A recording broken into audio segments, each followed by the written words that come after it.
we're back with another episode. Joining me today, Nickola Magnolia. How's it going? It's going great. Thank you so much for having me. Absolutely. Thank you for taking the time. Yeah, Let's, I'm happy to be here. yeah, awesome. Let's, for starters, tell us a little bit about yourself and where you come from. All right. Well, as you said, my name is Nickola Magnolia. I am a country musician and also a tattoo artist. I live in Port Hope, Ontario. It's a small town, and I own a tattoo shop here. Yeah, it's kind of country living. Things are pretty slow and easy here. Mostly just play music and sling tattoos. That's the summation of my small town life here. Yeah. Awesome. And when did you get into the whole tattoo artist thing? I've been tattooing for I think I'm going on 7 or 8 years now. Wow. So it's been a hot minute.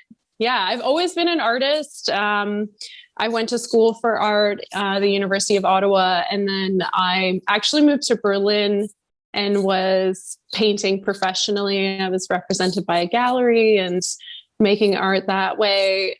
But it was a very the artist struggle was real. I was so poor, and I kind of decided to get into tattooing to be able to do art and sustain life. So it's been about, I think 7 or 8 years now that I've been tattooing. Awesome. And I see you have tattoos yourself. What are some of your favorites that you have?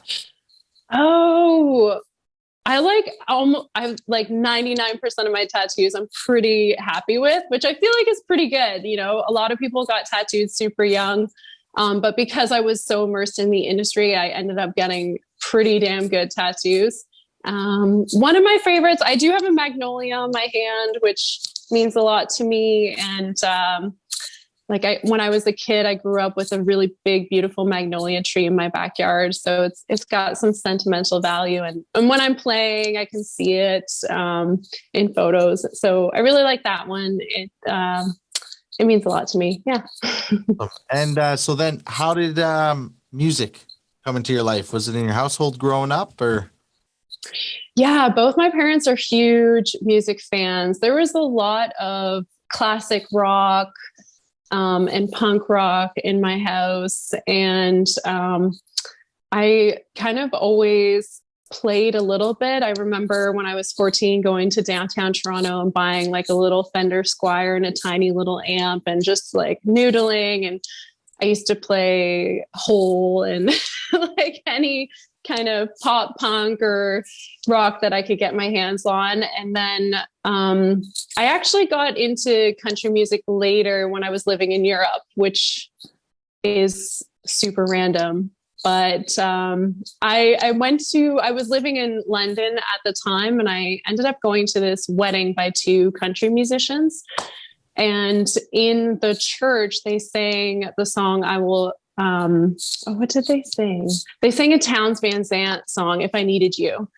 And that was it for me. I was in. I was like, holy Hannah, this is magic.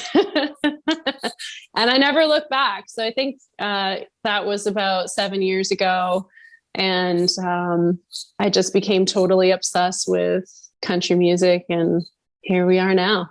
Love it. Love it. And so if someone's never heard your music before, how would you describe your sound?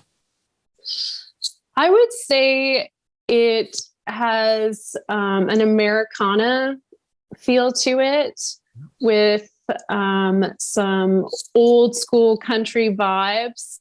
There's a little bit of honky tonk, like this new single that I released today is definitely got some honky tonk vibes to it. And then my vocal coach says that I have a bluegrass vibrato. So just throw that in there as well. And that's what you've got on the album. Perfect. I love it. And let's talk like influences. What are some of your favorite influences in the industry? Oh goodness, that list is so damn long. But there's a lot of Canadian musicians that I look up to, like Joni Mitchell, Shania Twain.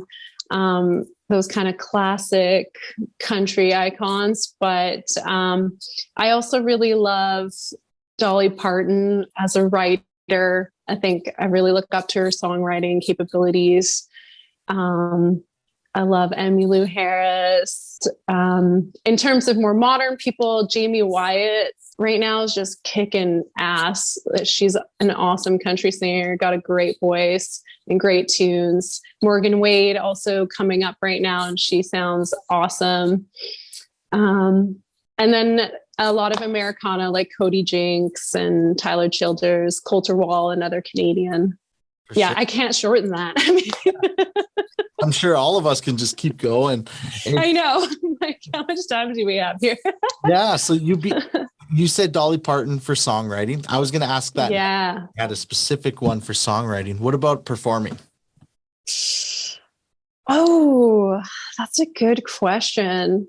I love Linda Ronstadt's performing. There's nothing that woman couldn't sing, you know.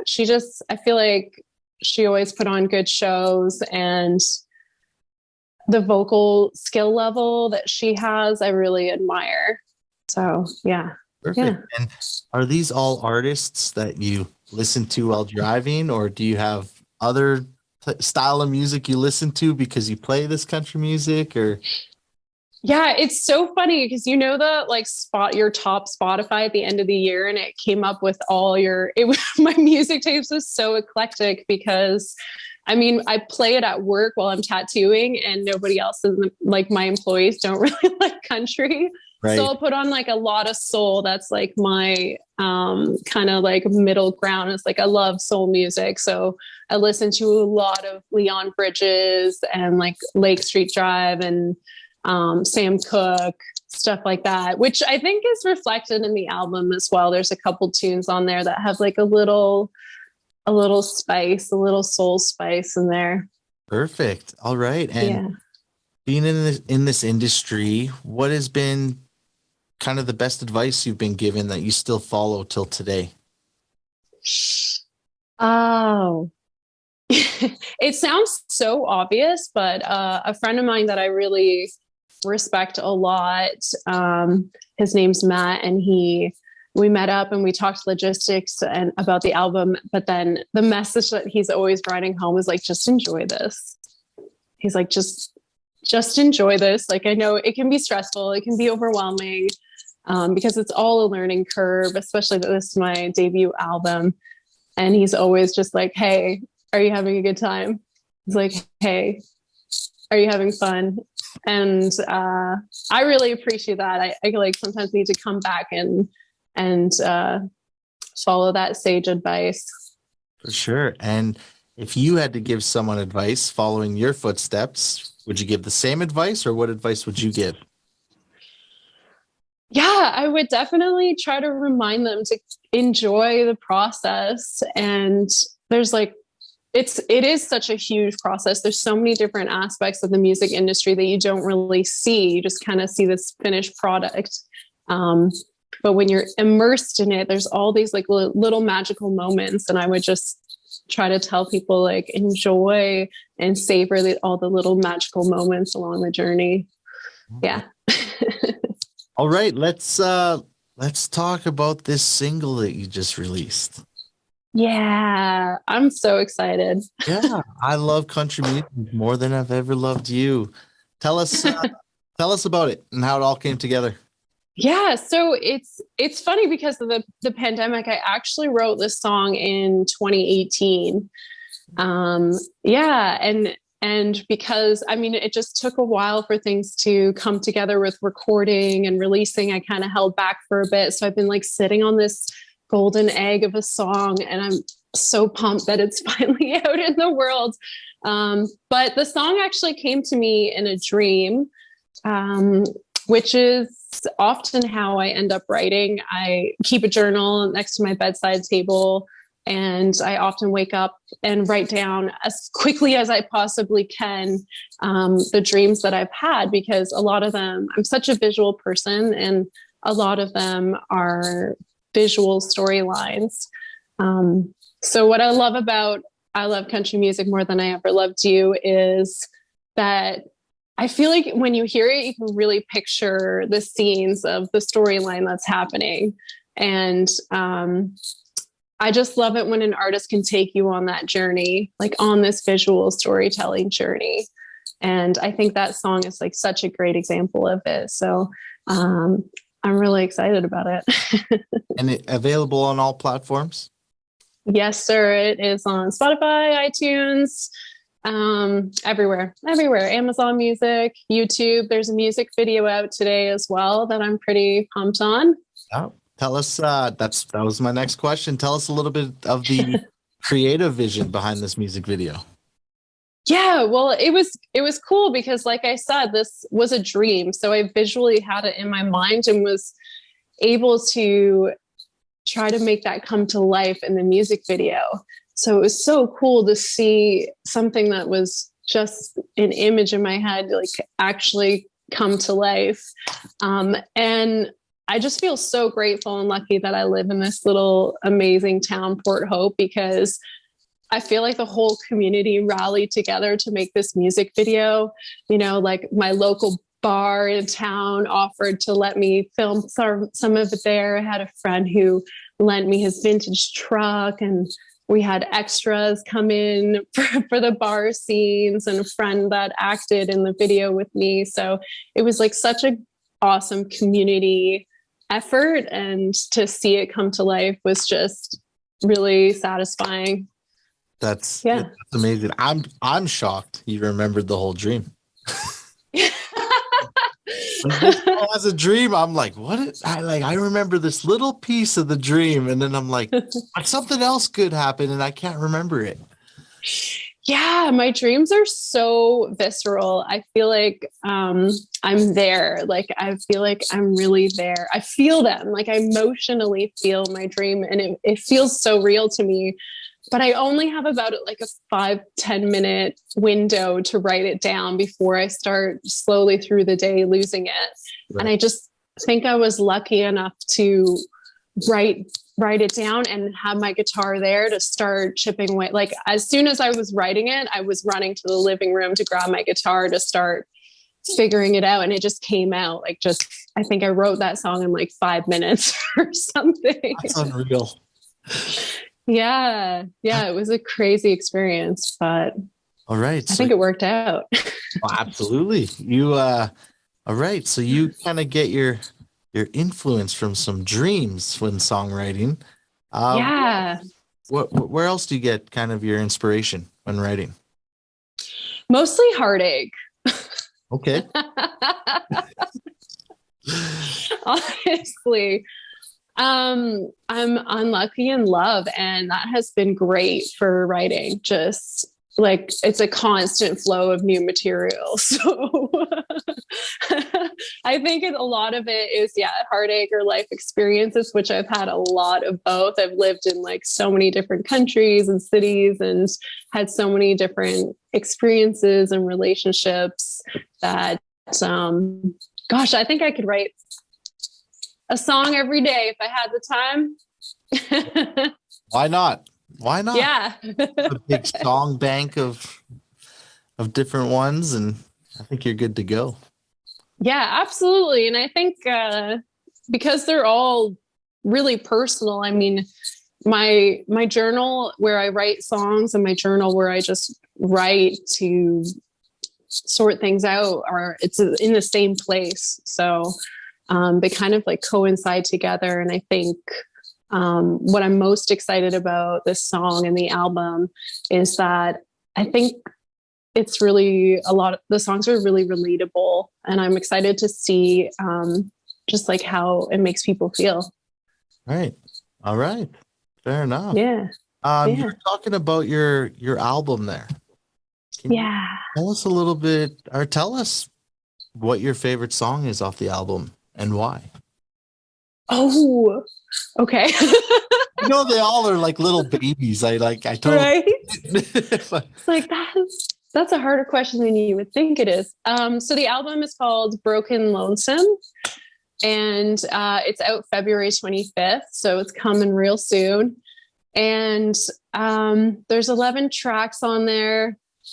Shoot, this is probably one of my favorite songs. Like, I love country music more than I ever loved you.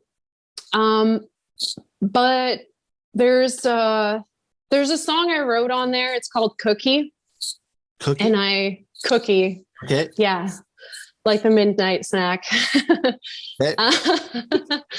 And it just means so much to me, that song. It was a nickname for a good friend of mine, mostly because he was a smart ass. I would call him Cookie, like a smart cookie, you know. But I dedicated the album to him. Like, he unfortunately passed away a few years back now, and he took his own life. And I wrote it the day I found out. So it's a really raw song for me, and it meant a lot to me to put it on the album because I just wanted to have an open conversation about mental health. And I guess I just was hoping if I put it on the album, people who heard it that could relate would feel less alone. Absolutely. So yeah. To me, it means the most to me on the album. And that's unbelievable that you're able to write that the day that you found out.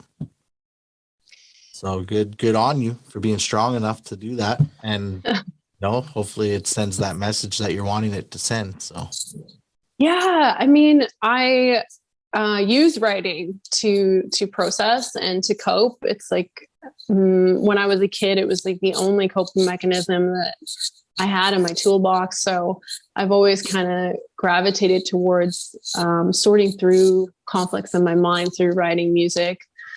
And it's funny because, like, the song Cookie, I definitely don't feel the same way now that I did in that moment, because the moment I wrote it was the moment I found out. And my initial reaction to finding out the news that he had died was, I was like mad at him.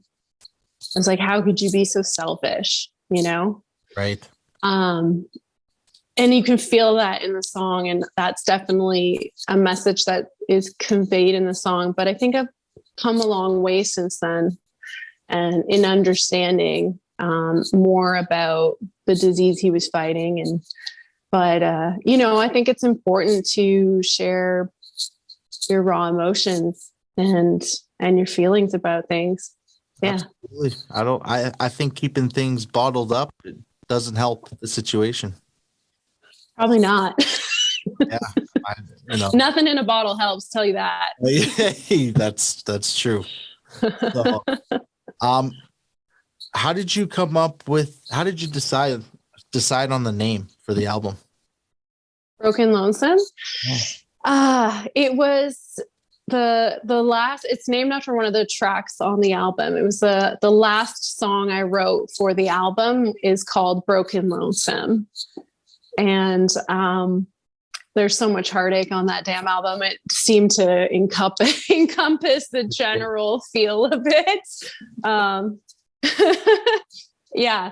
And the song, it's the only song that we recorded again, because I recorded the album with Jimmy Bowskills, who plays in Sheepdogs and Blue Rodeo, and he's amazing. And he's so good at getting this full band sound with like so much like gritty rock influence.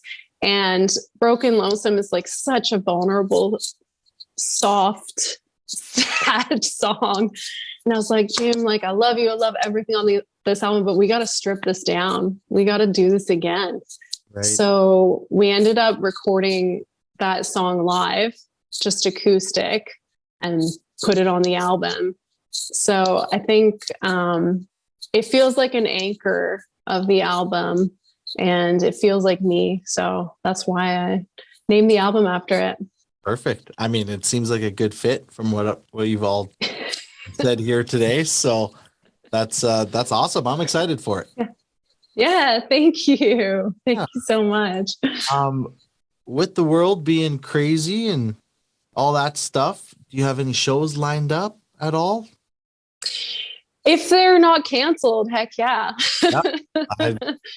I was gonna say the same thing. Yeah. So fingers crossed. I'm supposed to be doing a show the night before the release. So February 24th at the Capitol Theater with Cultivate Festival, which is like this really cool local festival that gets put on every year. So I'm hoping that things go well and we can still do that. And then hopefully from then on out, we'll just continue do some album release shows and keep it going through the summer, I hope. Perfect. Do you ever come to Alberta? I have tattooed there. Yeah, I need a tattoo. But I would love to play there. You should come over here and play. I know Calgary is a great spot for the country. Yes. Oh, I mean, yeah, but so is Alberta. Like I used to do the convention circuits with tattooing. So like Calgary convention and Edmonton convention. And there was a whole lot of cowboy boots going on in those shows. So I believe it. I feel like it'd be a good place to tour around. I would love to. Yeah. You should. And then I'm going to get my first tattoo from you. Yeah. I don't have one yet. No? I would like to get one. I literally have no idea what I want to get. I've had some ideas in the past. I had a K9 that I had that was close to me. I thought about getting something with that, but then I just didn't. So you got to do some more living, get more inspiration. Yeah, like I'm like I don't know what else to do here, No. But yeah, I think we should make that a thing if you ever come this way. Yeah, absolutely. I definitely, I've put a band together here in Port Hope and we're gearing up to do some touring this summer. So I think we could probably include y'all on the list. Yeah. Totally should. Yeah. Perfect. All right. Last thing, tell everyone where they can find you on social media. Yes. So you can find me on Instagram, Nickola Magnolia. And on Facebook, same thing, Nickola Magnolia. It's pretty much the same across the board. Spotify and iTunes as well. Easy enough. Easy peasy. Perfect. All right, guys, go grab her newest single. And well, thanks so much for taking the time today. Thank you so much for having me. I really appreciate it. Absolutely. And hopefully this summer we see you here. Heck yeah. All right. Take care. And yeah, okay. I'm sure we'll talk soon. Yeah, absolutely. Thanks so much. Take care. See ya. Okay, bye.